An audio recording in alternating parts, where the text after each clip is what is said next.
ये जो तब्दीली कमांड की तकरीब होती है, एक रवायती तकरीब है और इसकी बड़ी अहमियत होती है, गैर मामूली अहमियत होती है कि एक शख्स जा रहा है, दूसरा जो है वो फ़ौज की कमांड संभाल रहा है। तो उसी वाले से जो आपने बोला ना 95% स्क्रिप्टेड होता है ये सारा, लेकिन मेरे ख्याल में ये 100% स्क्रिप्टेड था, क्योंकि इसमें हमने काफ़ी चीज़ें जो हैं वो देखी अपनी आंखों से। ऐसे तौर पे वो सीटें लगाई गई कि जनाब अगर आप फंक्शन के बाद आप भी अगर वहाँ पे होते हैं तो आपको भी कोई इशू ना होता, आप किसी से भी मिल सकते थे। राणा साहब ने ये कहा परवेज़ इलाही से कि चौई साहब तो बड़ा रख रखाव सी रवादारी सी बदल गए हो, तो परवेज़ इलाही साहब ने कहा नहीं, रवादारी अब भी है, मैं नहीं बदला, तुसी जरा अपने आप नू देखो। ऐसा ही हुआ, लेकिन उससे पहले भी कुछ हुआ। राणा सनाउल्लाह आ रहे थे और आते आते 2 दफा वो डगमगाए, गिरने लगे। ये मरियम नवाज साहबा 3 दिसंबर को बन रही हैं। तैयारियां तो जारी हैं जी कि जनरल काउंसिल को कि वो ज़रूरी है, वरना इलेक्शन कमीशन ने जुर्माना पहले भी किया था, और उनको होगा क्योंकि वो कह रहे हैं जी हमारी वो मीटिंग है। इन्होंने तो वैसे इल्तवा भी मांगा हुआ है, पहले कह रहे थे नवाज शरीफ वापस आ रहे हैं वो करेंगे। अब इनकी ये कि है कि जब तक मियाँ साहब वापस नहीं आते तो मरियम नवाज साहबा को पार्टी का प्रेसिडेंट जो है वो बनाया जाए। सब्सक्राइब करें और बेल दबाएं ताकि कोई खबर रह न जाए।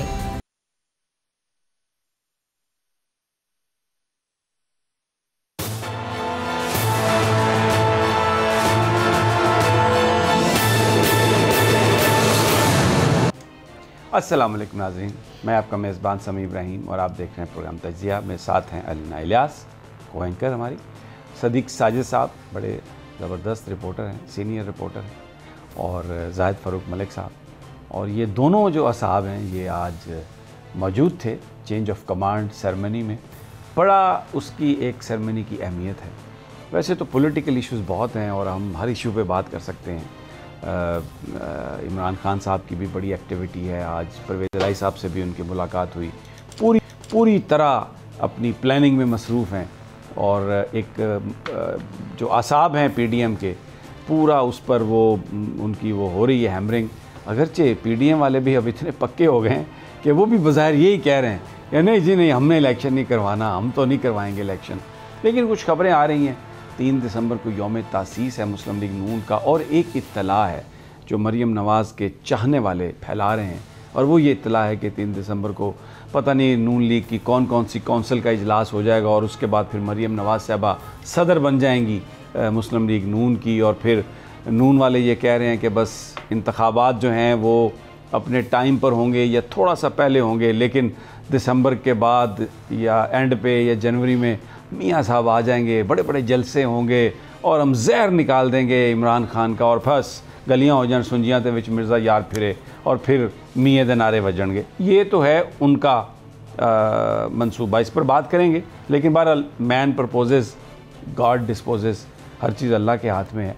आज का दिन बहुत अहम था, इसलिए अहम था, एक तो चेंज ऑफ कमांड थी, ज़ाहिर है पाकिस्तान फ़ौज के नए सरबराह आए जनरल सैयद आसम मुनीर, और बाजवा साहब रुखसत हुए बतौर आर्मी चीफ़, आज उनका आखिरी दिन। इस मौके पर किस किस को इनवाइट किया गया, कहाँ सीटिंग अरेंजमेंट की गई, किस तरीके से लोग मिले, जेस्चर्स क्या थे, बॉडी लैंग्वेज क्या थी, क्योंकि आज जो कुछ हुआ होगा 95% वो स्क्रिप्ट के मुताबिक किया गया होगा। उसमें मुझे और आपके लिए तो हर चीज़ नहीं होगी, लेकिन जो हुआ वो स्क्रिप्ट के मुताबिक, और उसको बुनियादी तौर पर इस्तेमाल किया गया मैसेजिंग देने के लिए टू द स्टेक होल्डर्स। सबसे पहले तो देखें कि पीटीआई जब बाजवा साहब थे, जब से हुकूमत गई इमरान खान साहब की, तो पीटीआई आउट थी, पाकिस्तान तहरीक इंसाफ आउट थी टोटल, पूरे मंजरनामे से, उनके मंजरनामे से। अवामी तौर पर सबसे बड़ी पार्टी, सबसे बड़े जलसे, गली कूचों में पीटीआई के नारे, इमरान खान के नारे, लेकिन जो एस्टेब्लिशमेंट थी उनके यहाँ पीटीआई की पजीराई नहीं थी। आज एक वाज़ेह फ़र्क बड़ा, असद कैसर साहब इनवाइटेड थे, परवेज़ खटक साहब इनवाइटेड थे, परवेज़ इलाही साहब वहाँ पर मौजूद थे, चीफ मिनिस्टर हैं, भले बतौर चीफ मिनिस्टर उनको इनवाइट किया गया, लेकिन वो हैं तो पीटीआई और काफ लीग के मुश्तरका, और सियासी तौर पर वो अपने आप को अलाइन कर चुके हैं इमरान खान साहब के साथ। असम्बलियाँ भी उन्होंने कहा एक 30 सेकंड में डिज़ोल्व कर देंगे जब इमरान खान साहब कहेंगे, क्योंकि ये हुकूमत उनके पास अमानत है। वो वहाँ पर मौजूद थे, उनकी मौजूदगी ये मैसेज दे रही थी कि ये बहुत आने वाला जो वक्त है उसमें डिस्क्रिमिनेशन शायद इतनी ना हो। एक और जो सबसे बड़ी बात सामने आई हमें, इसमें कोई शक नहीं कि जो आज जनरल आसिम मुनीर साहब ने बहुत डिसेंसी के साथ सारी जो तकरीब थी उसमें अपने आप को कंडक्ट किया और उन्होंने ये मैसेज दिया कि वो बिल्कुल जनरल कमर जावेद बाजवा जो उनके सीनियर आउटगोइंग, उनकी बहुत इज़्ज़त करते हैं, इंस्टीट्यूशन उनका अपना है, लेकिन इसके साथ साथ उन्होंने थोड़ा सा अपने आप को ये जेस्चर एक दिया, एक जेस्चर हमें नज़र आया कि जिसमें वो बिल्कुल जो लेगेसी है बाजवा साहब की उसको लेकर नहीं चलेंगे। ये देखें, ये तस्वीर जो आप देख रहे हैं इसमें बाजवा साहब ने तो बड़ी भरपूर जफ्फी डालने की कोशिश की जैसे पंजाब की जफ्फी होती है, तो आसिम मुनीर साहब ने बिल्कुल एक हाथ से उनको लगाया गले, लेकिन दूसरा हाथ छड़ी वाला वो उसी तरह रखा और एक डिस्टेंस, बहुत डिसेंट डिस्टेंस मैसेज, मैं इसको मैसेजिंग कहता हूँ इसलिए कि इस लेवल पर जो कुछ भी होता है वो मैसेज होता है सोसाइटी के लिए, स्टेक होल्डर्स के लिए। तो एक तो ये जो जफ्फी है ये वैसे तकरीबात का हिस्सा नहीं है, तय नहीं है, ये स्टिक देना, सैल्यूट करना, हाथ मिलाना, ये तो स्क्रिप्टेड है।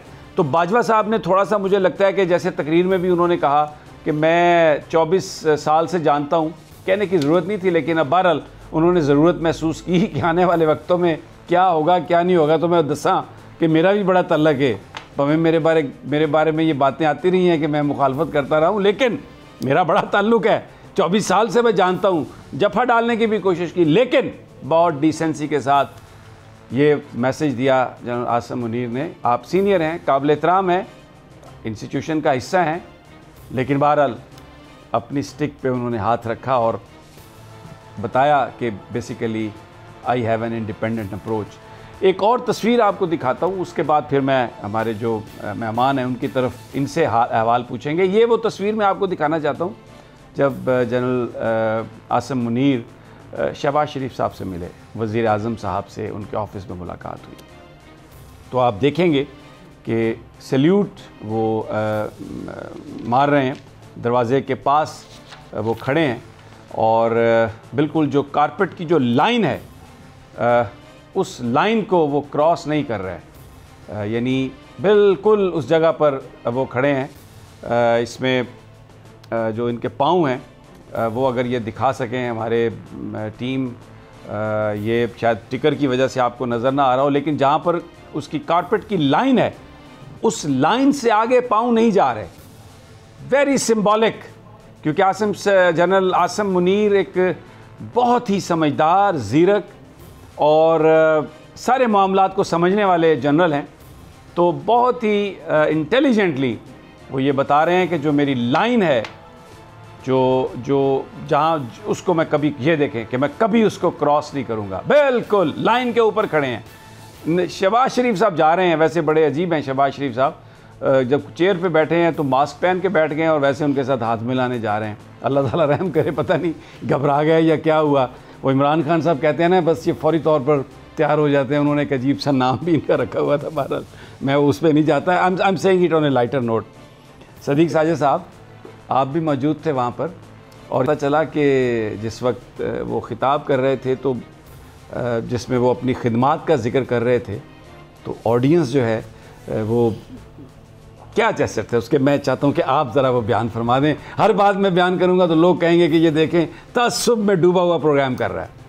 बहुत शुक्रिया समी साहब। ज़ाहिर है जो तब्दीली कमांड की तकरीब होती है, एक रवायती तकरीब है, और जो आप बात करते हैं और इसकी बड़ी अहमियत होती है, गैर मामूली अहमियत होती है कि एक शख्स जा रहा है, दूसरा जो है वो फ़ौज की कमांड संभाल रहा है।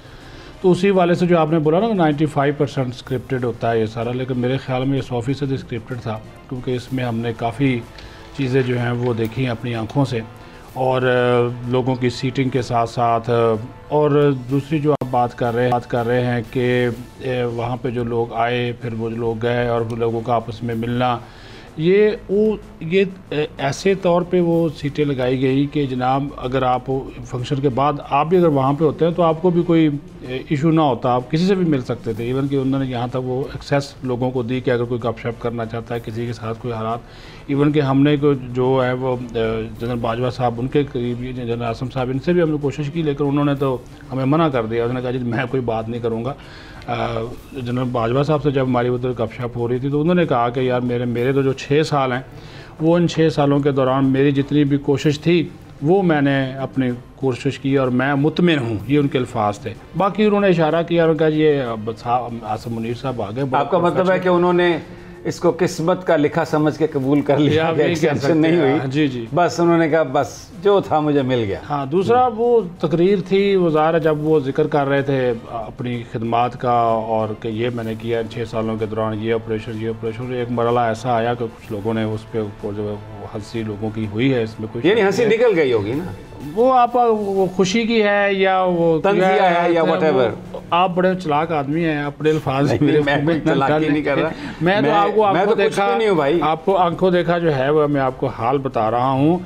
और वहाँ पे जो सबसे बड़ा ज़बरदस्त मंजर था ना वो ये मंजर था कि उनको पता था, जो आपने स्क्रिप्टेड बात की है ना समी साहब, वो देखें कि चेयरमैन सेनेट, स्पीकर कौमी असम्बली, साथ ख्वाजा आसिफ, बलीगुर रहमान, बाकी जो इनके वुज़रा है वो एक लाइन में इन्होंने उनको बैठा दिया। अब वहाँ पे तहरीक इंसाफ के फैसल वाउडा भी गए थे, लेकिन उनको उनसे थोड़ा सा दूर बैठाया, फ्रंट रो पे बिठाया। फैसल वावड़ा जो है वो फ्रंट रो पे थे, ये बता दूं आप, ये सही कह रहे हैं। तो वो उसके साथ समझ तो आप गए। जी, तो वो उससे उसमें फिर परवेज साबिक पर वज़ीर दिफा इन्वाइटेड थे, बाकायदा इन्वाइटेड थे। और PTI की अच्छी खासी नुमाइंदगी देखें जी, सदर उनका आज़ाद कश्मीर का, वज़ीर आज़म सरदार तनवीर इलियास साहब वो वहाँ पर मौजूद थे, GB का जो वज़ीर आला है खालिद खुर्शीद वो वहाँ पर मौजूद था। तो ये उनकी नुमाइंदगी अच्छी खासी वहाँ पर मौजूद थी। और कैबिनेट के लोगों को तो वैसे ही बुलाया था, बड़े खुश नज़र आ रहे थे नून लीग वाले जो सारे। मैंने तो देखा राना सनाउल्लाह का मुंह मेरे 1 फुट लंबा लगा बैठा, नहीं वो, और बिलावल भुट्टो के चेहरे पे कोई मुस्कुराहट ही नहीं थी। बिलावल साहब समर अब्बास के साथ बैठे डिस्कशन कर रहे थे। वो बिलावल साहब से भी हमने बाद में गुफ्तगू की कोशिश की, लेकिन वो आज काफ़ी संजीदा थे, उन्होंने किसी बात का कोई जवाब नहीं दिया सिवाय इसके वज़ीर आज़म लुक देने की कोशिश कर रहे हैं। अब बहुत संजीदा थे आपका मतलब ये। अच्छा, मैं जायद फारूक बलक से पूछ लेता हूँ। जायद साहब, ये बड़े संजीदा थे, तो कोई वैसे तो जो उन्होंने ऊपर टोपी पहनी हुई। अच्छा, एक मुझे समझ नहीं आई कि ये नवंबर है आखिर, और ये धूप कोई इतनी सख्त धूप तो नहीं थी, लेकिन ये इतने नाजुक से हैं हमारे हुक्मरान, टोपियाँ ली हुई हैं, सर झुका के बैठे हैं धूप से ही। अभी नवंबर के एंड पे ये धूप है जिसको लोग एंजॉय करते हैं, हम जैसे गरीब लोग, उस पर भी ये बिल्कुल ऐसा था कि शायद कहीं फारग ही ना हो जाए। जायद साहब जी बिल्कुल, नवंबर की बात की आपने, और ख़ास तौर पर 29 नवंबर की। 29 नवंबर का जब सूरज गुरूब हुआ है तो 6 साल वो दौर, जिस दौर के अंदर बात हुई बाजवा डॉक्टराइन की, जिस दौर के अंदर 5 वज़रा। अच्छा, मुझे ना देखिए, मेरी बात सुने आप, मुझे जो गरूब होने के बाद की बात ना बताएं। जो आपने सूरज जब तुलू था, जब आपने जो आखिरी दिन देखा ना, उसमें मुझे ये आपकी जो ऑब्जर्वेशन है मुझे ये बताएं। अच्छा, ये मुझे बताएं कोई ऐसी बात भी हुई कि ज़रा मेरी बीवी नू बुला दो, कुछ ऐसी बात सुनी आपने? वो एक रवायती सी थी, जब वो जाने लगे रुखसत हुए, और इतनी तेज़ी से ये तीसरी तकरीब थी कमांड ऑफ चेंज की जो मैंने अटेंड की है। आपने देखा लास्ट भी जो थी तकरीब जिसमें जनरल राहिल शरीफ ने कमांड जनरल बाजवा को दी, तो जनरल बाजवा से भी हमारी उस वक्त गपशप हुई और जनरल राहिल शरीफ से भी हमारी काफ़ी देर गपशप, उन्होंने टाइम दिया, सबसे मिले। आज जनरल राहिल शरीफ मौजूद थे, लेकिन जनरल बाजवा जल्दी में चले गए। ये तो बहुत तेजी से गए हैं, वेरी फास्ट, शन यूं करके निकल गए। तो जैसे ही वो गाड़ी में बैठे तो उन्होंने कहा कि मेरी यार बेगम को तो बुला दे, तो शायद वो पीछे रह गए थे। I like this gesture. देखें, अपनी शरीक हयात को याद रखना और ये कहना कि मैं उनके बगैर नहीं जाऊंगा, it's a wonderful thing, it's a wonderful thing ji. लेकिन आज बड़ी अच्छी जो चीज़ हमने देखी वो सूरत-ए-हाल वो थी जहाँ 2 साबिक आर्मी चीफ जनरल कियानी और जनरल राहिल शरीफ मौजूद थे, और हम देख रहे थे कि जनरल कियानी साहब को मेरी आंख ने नहीं देखा किसी को मिलते, वो अकेले खड़े थे, बट जनरल राहील शरीफ लोग लाइन में खड़े होके उनकी ख्वाहिश थी कि उनके साथ मुलाकात हो जाए, तस्वीर बन जाए। यहाँ पर आप थोड़ा सा, मैं आपकी बात बिल्कुल, आप तो अपनी ऑब्जर्वेशन बता रहे हैं, मैं सदीक साजिद साहब की इनपुट भी लूँगा, लेकिन मैंने जब भी बात की है जनरल कियानी के हवाले से पाकिस्तान फ़ौज के रिटायर्ड लोगों से, तो बहुत ज़्यादा इज़्ज़त और एहतराम से उन्होंने नाम लिया। और एक बात की मैं ज़ाती तौर पर जानता हूँ, जिसके बारे में ये आया मीडिया में कि वो जी पता नहीं ऑस्ट्रेलिया में क्या फॉर्म बना लिए हैं, पता नहीं ये कर लिया है। हकीकत ये है कि जब से वो रिटायर हुए हैं वो पाकिस्तान से एक दफ़ा भी बाहर नहीं गए। ये मैं to put the fact straight, general Kayani एक दफ़ा भी मुल्क से बाहर नहीं गए। और ऑस्ट्रेलिया के जो फॉर्म्स हैं मुझे नहीं पता किसने बनाया किसने, लेकिन इसमें जो एक अपैथी मुझे नज़र आई और एक जो नेग्लिजेंस मुझे नज़र आई, मैं उसे नेग्लिजेंस कहूँगा।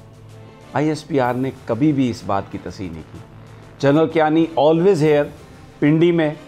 और मैं एक और भी आपको बता दूं कि उनका मतलब उनका जो एक ही बेटा है वो भी स्पेशल चाइल्ड है, बीमारी है। तो और अभी भी जिन लोगों से मिलते हैं जनरल कियानी, बहुत ही सादा ज़िंदगी, और कोई उनके पास उनके भाइयों के हवाले से जो बातें हैं वो उनके भाइयों की हैं। General Kayani himself is living a very simple life, और कभी वो मुल्क से बाहर नहीं गए। कोई ऑस्ट्रेलिया से उनके कोई चीज़ें नहीं हैं। ISPR ने आज तक इस हवाले से कभी कुछ कहने की ज़हमत गवारा नहीं की। और रिटायर्ड लोग जो उनके दोस्त हैं या और भी बहुत सारे, जनरल कियानी की बहुत उनकी रिस्पेक्ट है। Sadiq Sajid, you want to add to that? जी, ये आपकी बात बिल्कुल दुरुस्त है, मैं इससे एग्री करता हूँ। और मैं इस थोड़ी सी मैं आपको वजाहत कर दूँ कि थे वहाँ पे जो लोग उनसे जो मिलने वाले थे वो उनसे मिल रहे थे, हम भी मिले जनरल कियानी साहब से, हम भी मिले, और भी जर्नलिस्ट थे, लेकिन उनके जो साथी थे वो भी उनसे आए वो। अच्छा, वैसे मेरी आज तक जनरल कियानी साहब से रिटायरमेंट के बाद तो मुलाकात नहीं हुई। एक ही मुलाकात हुई थी जब वो वाशिंगटन में थे और एम्बेसी में रिसेप्शन था, तो 2 या 3 मिनट की उन्होंने सहाफ़ियों से गुफ्तगू की, तो मैं भी वहाँ पर मौजूद था। ये मेरी उनसे सिर्फ इतनी ही गुफ्तगू है। तो आज हमने उनसे पूछा, वो शेरवानी पहने हुए थे, वो जरा कैप आजकल पहनते हैं, तो वो हमने उनसे भी गपशप की। हमने कहा जी कोई इरादा है, आपकी भी बड़ी याददाश्तें हैं, आपकी बड़ी लाइफ है, तो कोई आजकल कोई किताब वगैरह ही लिख दो ना। करना यार किताब मुझे लिखनी नहीं आती, ना मैं लिखना चाहता हूँ, बस ठीक है जिस तरह के मेरे है वो बस सही है बात। दूसरा, वो जनरल राहील शरीफ के साथ वो लोगों की तस्वीर वो वगैरह, ज़ाहिर है वो बाहर थे, अब आए हैं तकरीब में शिरकत की, तो जिन जिनको मौका मिला वो तस्वीर जो है वो लोग उनसे बनाते रहे। हाँ, एक बात सभी साहब आपने बिल्कुल ज़बरदस्त बात की, इसको आप नोट भी करें, और एक बहुत बड़ा मैसेज है, क्योंकि आपने ये लफ्ज़ स्क्रिप्टेड वाला इस्तेमाल किया ना आपने, और इस चीज़ को बिल्कुल अगर आप सोचें भी, मैं भी अगर एज ए जर्नलिस्ट इसको देखूँ, ये बड़ी अहमियत की बात है। आपने कहा कि तमाम स्टेक होल्डर्स को बुलाया गया, इनवाइट किया गया, और ये एक उन्होंने मैसेज दिया कि उनके लिए सब बराबर है। ठीक है जी, और उन्होंने ये मैसेज दे दिया सबको, हुकूमत को भी दे दिया और उनको भी दे दिया। देखें, हुकूमतें तो उनकी मरकज़ के अलावा तो बाकी सारी जगह पे उनकी हुकूमत है, बलोचिस्तान में भी आलमोस्ट हुकूमत का हिस्सा ही है सवाए सिंध के। तो वो उन्होंने एक मैसेज दिया, वहाँ पे जो गवर्नर भी आ गया पंजाब का, वज़ीर आला भी वहाँ पे जो है वो पहुँच गए, और उन्होंने सबके साथ जो है वो मसावियाना जो है वो सलूक किया।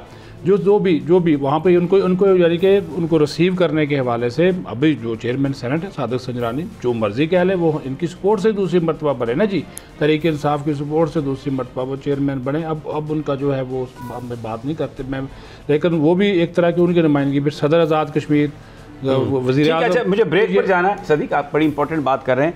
आज का जो मैसेज था इस तकरीब, स्टेक होल्डर्स सब मौजूद थे, और आसिम मुनीर साहब ज़ाहिर है आज उन्होंने चेंज ऑफ कमांड में, वो अब फ़ौज के सरबराह हैं, तो जो मेहमानों की सिलेक्शन होगी उसमें यकीनन जो आखिरी फ़ैसला वो आसिम मुनीर साहब का होगा। तो सब लोगों को बुला के आज मैसेज ये दिया गया कि पाकिस्तान की आवाम, यानी ये जो पॉलिटिकल पार्टीज़ हैं, इनके जो नुमाइंदे हैं वो पाकिस्तान की आवाम को रिप्रेजेंट करते हैं, कि पाकिस्तान की आवाम और पाकिस्तान की फ़ौज के बीच एक ऐसा रिश्ता है जिसको कोई मसलहत, कोई सियासत, कोई ताकत उसको नहीं तोड़ सकती। यह रिश्ता जुड़ा रहेगा, और आने वाले जो 3 साल हैं, आसिम मुनीर साहब ये कह रहे हैं कि मेरे लिए सब बराबर हैं और पाकिस्तान मेरी अव्वलीन तरजीह होगी। और क्या हुआ, राना सनाउल्लाह की परवेज़ इलाही साहब से क्या गुफ्तगू हुई, हमारे साथ ही रहिए, ये सब एक छोटे से वक्फे के बाद।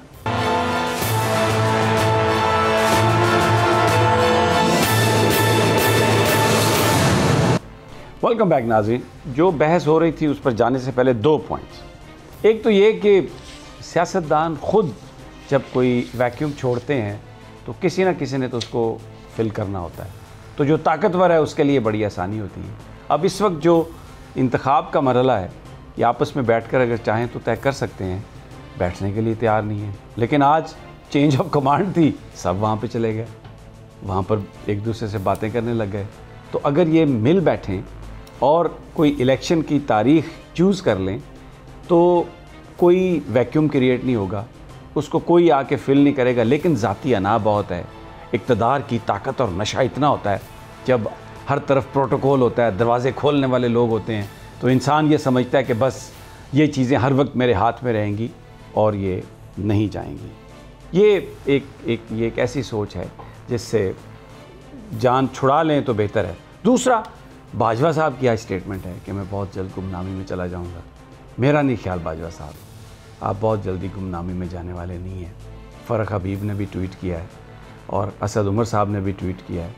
एक डिमांड है कि वो जो फैक्ट फोकस की जो स्टोरी है उसके बारे में तो जवाब देना पड़ेगा। वो जो प्रॉपर्टीज़ अगर आपकी हैं तो जवाब देना पड़ेगा, नहीं है तो आप तरदीद करें, कुछ करें।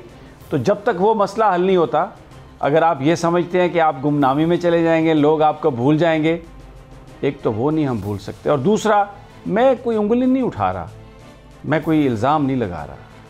जब तक अरशद शरीफ की शहादत का तयन नहीं होगा कि किसने ये सब कुछ किया है, तो माजी के सारे किरदार जो हैं वो ज़िंदा रहेंगे। माफ़ी नहीं मिल सकती, उस खून नाहक की माफ़ी नहीं मिल सकती। पूरा पाकिस्तान रोया है उस पर और आज भी रो रहा है। तो इसलिए ये चीज़ें बहुत जल्द हमारे जहनों से निकलने वाली नहीं हैं, सख्त बातें हैं, लेकिन ये जिन लोगों ने सफ़र किया है वो इसका हिसाब लेंगे, वो इसको इस तरह से नहीं छोड़ेंगे। और बोल हमारे तो वो, मैं तो आज जिस कमरे में बैठता हूँ ये वो कमरा है जो अरशद शरीफ साहब के लिए बनाया गया था। तो और जो दीवार हमने बनाई है जिसमें हम इंशाल्लाह अरशद शरीफ साहब की वालदा को ले जाके उसको इनागोरेट करवाएंगे, जिस पे अरशद शरीफ की एक बड़ी तस्वीर है, वो हमने बोल के हेडक्वार्टर में लगाई है। वो तस्वीर हमारे दिलों में है, वो कभी धुंधला नहीं सकती। जब तक हम जिंदा हैं, आंखें खोलेंगे तो हमें अरशद शरीफ का मुस्कुराता हुआ चेहरा नज़र आएगा। मैं आज एक और बात आपके साथ शेयर करता हूँ। मुझ में सोए हुए अरशद शरीफ को देखने की हिम्मत नहीं थी और मैं उनके ताबूत के पास खड़ा रहा हूँ, लेकिन मैंने उनके चेहरे को नहीं देखा, इसलिए कि मेरे जहन में, मेरी आंखों के सामने जो मुस्कुराता हुआ चेहरा है, मैं उसी को अपने सामने रखना चाहता था। मैं उस सोए हुए अरशद शरीफ को नहीं देखना चाहता था। तो ये ज़ख्म बहुत गहरा है, ये भरने वाला नहीं है जब तक उसका इंतकाम नहीं लिया जाएगा। और इस इंतकाम यही है, खून के बदले खून। इसके अलावा कोई इसका हल, जिन लोगों ने उसको मारा उनको पकड़ेंगे इंशाअल्लाह। अवामी हुकूमत आएगी, अभी ना कोई बनाए, कोई कमीशन बनाए ना, आपका इस वक्त अवाम के पास ताकत नहीं है, बेबस हैं। लेकिन ये कुछ दिन, अगर दिन वो नहीं रहे तो दिन ये भी हमेशा नहीं रहेंगे। इंशाअल्लाह अवाम के पास ताकत आएगी और हम अरशद शरीफ के कातलों को ढूंढेंगे हम उन सबको, और इंशाअल्लाह निशान इबरत बनाएंगे ताकि आइंदा किसी को ये करने की हिम्मत और ज़रूरत ना हो। मैं किसी और मौजू की तरफ निकल गया। जाहिद साहब, राना सनाउल्लाह भी थे, परवेज़ इलाही साहब से भी उनकी गुफ्तगू हुई, जिस पर राना साहब ने, जो मुझे बताया गया, ये कहा परवेज़ इलाही से कि चौधरी साहब तो बड़ा रख रखाव सी, रवादारी सी बदल गए हो। तो परवेज़ इलाही साहब ने कहा नहीं, रवादारी अब भी है, मैं नहीं बदला। गोया वो ये कह रहे थे कि तुसी ज़रा अपने आप नू देखो। मलिक साहब, आपने कुछ और सुना वहाँ पर, कुछ और हमारे साथ शेयर करेंगे? ऐसा ही हुआ, लेकिन उससे पहले भी कुछ हुआ। राना सनाउल्लाह आ रहे थे और आते आते मुझे अच्छा भी नहीं लगा, 2 दफ़ा वो डगमगाए और गिरने लगे, जिससे हमें पता चला कि शायद उनकी तबीयत बेहतर नहीं है। मैंने सलाम की, मैंने पूछा कैसी है तबीयत, तो उन्होंने भी रख रखाव के हवाले से यही कहा, नहीं मैं ठीक हूँ। और यही बात फिर उन्होंने आके कही जब परवेज़ इलाही से 2 क्वेश्चन उन्होंने उनसे किए। एक तो उन्होंने पूछा कि आप तो बड़े रख रखाव वाले लोग थे, तो कुछ आप में फ़र्क आ गया। तो उन्होंने कहा राणा साहब ऐसी कोई गल नहीं, वैसे ही रख रखाव है, सब कुछ वैसे ही है। जिसके बाद उन्होंने क्वेश्चन किया, आप असम्बलियाँ तोड़ रहे? तो उन्होंने मरियम औरंगज़ेब साहिबा चूँकि पास खड़ी थी तो उन्होंने उनकी तरफ ध्यान कर दिया। तो परवेज़ इलाही साहब कहते हैं दोनों तुसी मरियमा ठीक हो। तो फिर राणा सनाउल्लाह ने उनसे कहा कि असम्बलियाँ तोड़ रहे हो? उसने कहा आपकी मामा ठीक हैं, बाजी ठीक हैं। तीसरी दफ़ा फिर उन्होंने सवाल किया राणा सनाउल्लाह ने, फिर असम्बलियाँ बारे के प्रोग्राम है, असम्बलियाँ तोड़ रहे हो? तो फिर परवेज़ इलाही ने उनको तीसरी दफ़ा जब उन्होंने मुखातब किया तो कहा ए मामला अल्लाह दे छड़ दियो। उन्होंने कहा असम्बलियाँ, उन्होंने कहा इस मामले को अल्लाह दे छड़ दियो। तो ये अट्रैक्शन जिस तरह आपने कहा कि सियासी लोग जो हैं वो आपस में रखते हैं, लेकिन ऐसी जगहों पे जाके रखते हैं, इससे बाहर भी इस तरह के मामले, जिस तरह आसन इकबाल मिनिस्टर प्लानिंग थे, वो बात कर रहे थे परवेज़ इलाही से और उनसे किसी बात के ऊपर गिला कर रहे थे कि कल हमारा बड़ा अहम इजलास था, सिंध भी मौजूद था, फलान भी था, आपका बंदा मौजूद नहीं था। लेकिन मैं समझता हूँ ये बातें अच्छे तरीके से अगर GHQ में हो सकती हैं तो GHQ से बाहर भी इस तरह का माहौल होना चाहिए जहाँ पर सब लोग आपस में बैठ के मामला जो हल करें। उधर बैठ के आप बातें करें। अच्छा ये अपना अलीना, मैं आप अभी तक गुफ्तगू में शरीक नहीं हुई, बस हंसी रही हैं। मुझे ये बताइए कि क्या कोई मैग्नेट लगे हुए हैं उधर कि ये यूं जाके यूं सियासतदान वहाँ पे टच बटन हो जाते हैं, बातें करते हैं, जैसे ही बाहर निकलती है उधर चला जाता है, उधर चला जाता है? सर मुझे लगता है कि मैग्नेट जो है वो आज से लगे हैं और उम्मीद करते हैं कि मैग्नेट जो है वो पुख्ता रहेंगे और मजबूत रहेंगे। लेकिन ये जो बात की थी ना राणा सनाउल्लाह ने रख रखाव वाली, तो राणा सनाउल्लाह साहब को याद होना चाहिए कि काफ लीग के साथ नून लीग ने क्या क्या किया हुआ है, और जहाँ तक उनकी तबीयत का ख़राब है वो डगमगाएं। अगर तबीयत की वजह से डगमगाएं तो अल्लाह उनको सेहत दे, लेकिन अगर किसी और वजह से डगमगा रहे हैं, कोई अंदर पॉलिटिकल इशू है जिसकी वजह से डगमगा रहे हैं, तो लेट द टाइम डिसाइड, वो हमारे सामने हो जाएगा। लेकिन जो बात की ना परवेज़ इलाही साहब ने कि अल्लाह पर छोड़ दें, मेरे ख्याल में इसमें बहुत से जवाबात हैं। लेट्स सी कि क्या होता है और क्या नहीं होता आने वाले दिनों में। मेरी चॉइस साहब के बड़े करीबी से लोगों से बात हुई, मोनस से, लेकिन मेरे एक दोस्त ने मेरे सामने बात की और उसमें बिल्कुल कतई कोई भी एक परसेंट भी एम्बिग्विटी नहीं है। और जिस वक्त इमरान खान साहब कहेंगे उसी वक्त जो परवेज़ इलाही साहब पंजाब असम्बली को डिज़ोल्व कर देंगे। और रख रखाव की जो बात है 25 मई को चाहिए था राणा सनाउल्लाह को थोड़ा सा रख रखाव याद कर लेते, जब पाकिस्तान की माँओं बेटियों बहनों पर इन्होंने जिस तरह शेलिंग की, जिस तरह उन्हें मारा, जिस तरह लोगों को धक्के दे के नीचे गिराया, और जो मॉडल टाउन पर जब इन्होंने पुलिस भेजी थी उस वक्त भी अगर थोड़ा सा रख रखाव याद कर लेते तो पाकिस्तान के आज हालात इस तरह ना होते, इतनी कशीदगी सियासत में ना होती और लोग इतना सफ़र ना कर रहे होते। बहरहाल एक छोटा सा वक्फा, वापस आते हैं तो सियासत पर बात जारी रखेंगे कि इमरान खान असम्बलियाँ अगर डिज़ोल्व करते हैं तो किस तरह करेंगे, ऐलान उसका कैसे होगा, प्लानिंग क्या है, ये सब एक छोटे से वक्फे के।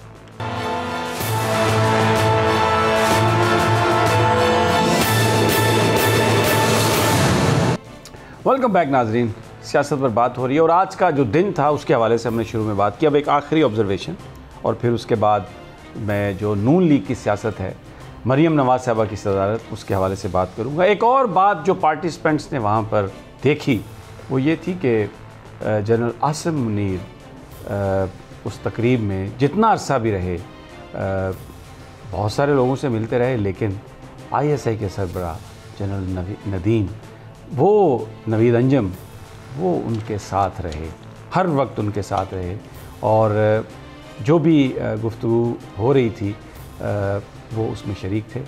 दूसरे लफ्ज़ों में हम ये भी कह सकते हैं कि जिस तरीके से वो साथ थे, हमारे सदीक साजिद साहब को मौका नहीं मिला कि वो आसिम मुनीर साहब के पास जा सकते। बिल्कुल, जो अगर किसी ने जाना था आसिम मुनीर साहब के पास तो नवीद अंजम साहब से मिलकर उनके पास से गुज़र कर ही जाना था। ये एक ऑब्ज़र्वेशन, इसका क्या मतलब है जनाब सदीक साजिद साहब, इस पे अगर आप कोई कमेंट करना चाहें? बिल्कुल भी नहीं करूँगा सर। अच्छा, आज़ाद फारूक मलिक साहब, आप कुछ इस पे कमेंट करेंगे? समझ ही गया हो तुसी, मेरा मतलब है थोड़ी ऐ तो मैंने समझ आ गई है। तो अच्छा जी, अब ज़रा आ जाते हैं नून लीग पर आ जाते हैं। ये मरियम नवाज साहबा 3 दिसंबर को बन रही हैं जनाब सदीक साजिद साहब? जी बिल्कुल, तैयारियां तो जारी हैं जी कि जनरल काउंसिल को कि वो ज़रूरी है, वरना इलेक्शन कमीशन ने जुर्माना पहले भी किया था, और भी उनको होगा क्योंकि वो कह रहे हैं जी हमारी वो मीटिंग है। इन्होंने तो वैसे इल्तवा भी मांगा हुआ है, पहले कह रहे थे नवाज शरीफ वापस आ रहे हैं वो करेंगे, और इनकी ये भी कोशिश है कि अगर जब तक वो नवाज शरीफ नहीं आते, ये है प्लानिंग, क्योंकि वो पार्टी के कायद हैं, प्रेसिडेंट तो शहबाज शरीफ हैं, तो वो जब वो नाहल हो गए थे तो उसके बाद वो पार्टी का भी सितारा उनसे निकल गई, वज़ीर आज़म भी नहीं रहे। अब इनकी ये कि है कि जब तक मियाँ साहब वापस नहीं आते तो मरियम नवाज साहबा को पार्टी का प्रेसिडेंट जो है वो बनाया जाए, ये एक तजवीज़ इनकी है। अच्छा, इसके ऊपर भी वही जो शीन नून वाला काम है अभी भी है, नून लीग के अंदर एक इख्तलाफ है कि एक मजबूत ग्रुप जो है वो कहते हैं अगर बनाना ही है तो आप ऐसे इकबाल की जगह इनको सेक्रेटरी जनरल बना दें, अभी आप इनको प्रेसिडेंट ना बनाएं, प्रेसिडेंट आप बने तो नवाज शरीफ ही बने कि नवाज शरीफ जो है वो दिसंबर में या जनवरी में वो वापस आएँ। जो आप बात कर रहे थे वो बात बिल्कुल ठीक है, वो आकर जल्द से जुलूस करें कि इमरान खान का मुकाबला करना है सियासी तौर पे। अब ये जो एक तब्दीली हुई है आज, उससे ये नून लीग वाले ना अपने आप को बड़ा एक आज़ाद सा पंछी महसूस कर रहे हैं कि हम किसी कफ से बाहर आ गए हैं। नून लीग वाले कौन से कफ से बाहर आ गए? तो वो ये समझ रहे हैं कि अब शायद हमें खुल कर खेलने की आज़ादी होगी। अच्छा, लेकिन ऐसा नहीं होगा। अच्छा, ऐसा एक मेरा सवाल है आपसे, अगर इजाज़त दें आप, ये इटली में गए हैं और पता नहीं कहाँ गए हैं, वहाँ तो बताते नहीं हम कहाँ पे हैं, वहाँ पर उठे तो जलसे कर नहीं सकते, लोगों को बताते नहीं हैं, और ये इनकी पॉपुलैरिटी इतनी पाकिस्तान में कि ये यहाँ पर आके इतने जलसे करेंगे, कहाँ रहते हैं ये? बस देखें ना, ये उनकी एक सोच तो है ना जनाब कि वो, अच्छा वो ये कह रहे हैं कि जिस तरह इमरान खान का करिश्मा है इसी तरह नवाज शरीफ का भी है कि नवाज शरीफ जब आएगा तो इमरान खान को ऐसे उसको। अच्छा, ये ज़ाहिद फरूख मलिक साहब हंस रहे हैं इस पे, मलिक साहब करिश्मा है नवाज शरीफ का? देखिए, जो पाकिस्तान नहीं आ सकते, जो मरीज़ प्लेटर्स ठीक हो जाए तो उनको सबसे पहले तो पाकिस्तान आना चाहिए ना। तो अगर देखें मरीज़ एक गया और कोर्स को भी देखना चाहिए, बाकी लोगों को भी देखना चाहिए कि अगर वो तंदुरुस्त हो गए हैं तो उनको आके रिपोर्ट करना चाहिए, जहाँ से गए थे वहाँ पे वापस आए। वो आ रहे हैं ना रिपोर्ट करने के लिए, आ रहे हैं ना जी, रिपोर्ट करने भी आ रहे हैं, रिपोर्ट लेने भी आ रहे हैं, रिपोर्ट देने भी आ रहे हैं ना भाई जी। जी अलीना, आपको क्या लगता है कि ये आके तो क्या मतलब है, गलियां हो जाए सुनियां विच मिर्जा यार फिरे? नहीं, मुकाबला होगा जी इमरान खान से, मिर्जा क्यों यार फिरेगा? नहीं, आप यहाँ पर शर्तिया कह सकते हैं कि नवाज शरीफ साहब जो हैं उतने ही बंदे बाहर ला सकते हैं जितने इमरान खान साहब ला सकते हैं, मुकाबला कर सकते हैं वो, आप ये कह सकते हैं?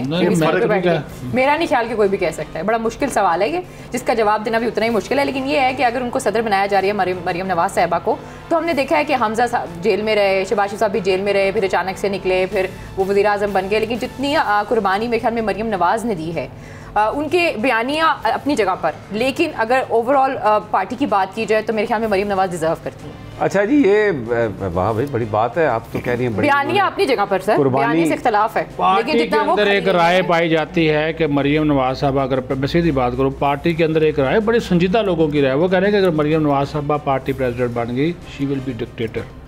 अच्छा, उनका तो डिक्टेटर नहीं होता, तो वो नहीं, वो नवाज शरीफ अपने भाई को, लेकिन एक बड़ा सवाल है, नवाज शरीफ सुन लेता है सबकी, ये तो सुनती भी नहीं। अच्छा, एक सवाल, अच्छा ठीक है जी, अब मैं इस सवाल पर मुझे क्योंकि वक्त खत्म हो गया, माफ़ी चाहता हूँ, डिबेट बड़ी ज़बरदस्त है, लेकिन सवाल ये है कि अगर आप मरियम नवाज साहबा को पार्टी का सदर बना देते हैं तो फिर वज़ीर आज़म जो है वो पार्टी के सदर के मतहत होगा? शहबाज शरीफ साहब का इसका मतलब है, ये सवाल है, कल परसों जब भी हमें मौका मिलेगा सदीक साजिद साहब या किसी ऐसे सहाफ़ी से जो नून लीग जिसकी बीट हो, जो अंदर की कहानी समझता हो, उससे करेंगे। इजाज़त दीजिए, इंशाल्लाह कल फिर मुलाकात होगी। अल्लाह ने।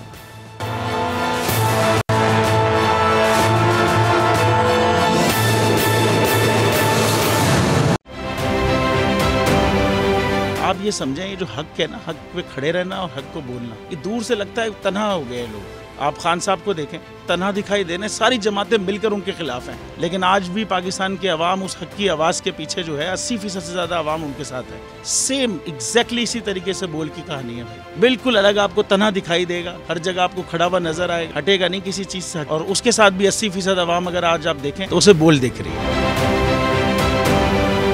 जाली केस है ना, ये हम पे उस वक्त बनाए गए थे जब हुकूमत यही थी, इन्हीं लोगों की हुकूमत थी ना। और ये जाली केस, इनको मैं नहीं कह रहा इस केस को जाली केस, इनको पाकिस्तान में क्या पूरी दुनिया में एक ऐसा शिकायत कुंदा नहीं मिला, एक ऐसा कंप्लेनेंट नहीं मिला जिसने ये कहा हो कि हमारे साथ फ्रॉड हुआ है। तो ये खुद ही बन गए कंप्लेनेंट और ये खुद ही इन्होंने खुद ही इन्वेस्टिगेशन की, उसकी खुद ही तफ्तीश भी की, यानी कि कंप्लेनेंट भी है, इन्वेस्टिगेशन ऑफिसर भी है। और इन द एंड इन्होंने फिर उसके बावजूद ये कोर्ट में जमा कराया कि जी ये केस जाली केस था और इसमें किसी किस्म जो कुछ एग्जैक्ट कर रहा था सब लीगल। ये मेरी बात नहीं है, ये इनके इन्वेस्टिगेशन ऑफिसर की बात। सबसे ज्यादा व्यूज और सबसे ज्यादा रेटिंग के साथ बोल आज भी रहा नंबर 1 पर।